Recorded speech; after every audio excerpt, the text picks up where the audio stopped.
Hearings began in Olympia this afternoon on the budget proposals from House and Senate Democrats, which spend close to $80 billion over the next 2 years. Murrow News fellow Albert James shows us how the plans are being received on the other side of the aisle and what some special interest groups think about the key aspects of these proposals.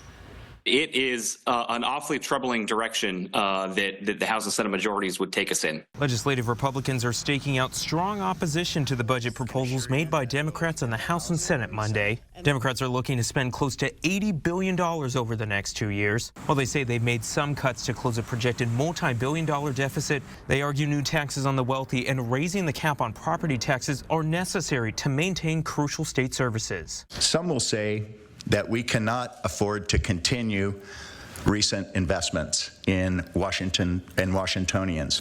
We say that we cannot afford not to continue those investments. But Republicans argue the proposals go beyond wealthy people and businesses. These taxes are going to be a disaster for businesses and individual Washingtonians alike, and make surviving in Washington, whether you're an individual, a family, or a business, extraordinarily hard. The Association of Washington Business agrees. They believe the state is spending too much money with little result, and the proposed taxes will stifle business growth and job creation. This is a innovative state. We need to get back to creating more opportunities and attracting businesses to come here rather than push them away.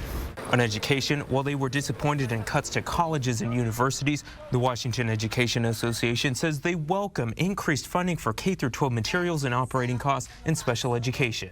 This increased funding makes a difference for our most marginalized students. It provides additional resources, and it also provides relief for school districts who are struggling financially as well. Legislative Republicans took issue with the amount of funding provided to create a police hiring grant program highlighted as a priority by Governor Ferguson. House Democrats gave $50 million over 4 years, while Senate Democrats didn't include any funding in their budget. Right now, the Democrats are falling significantly short of even the governor's request on that matter. And who knows, maybe he will follow through with his word and veto either of those budgets for not including that $100 million. Both budget proposals are set to be voted at a committee on Thursday. The Senate proposal is currently slated for a floor vote on Saturday, while the full House will vote on their proposal next Monday. At the state capitol in Olympia, I'm Albert James reporting.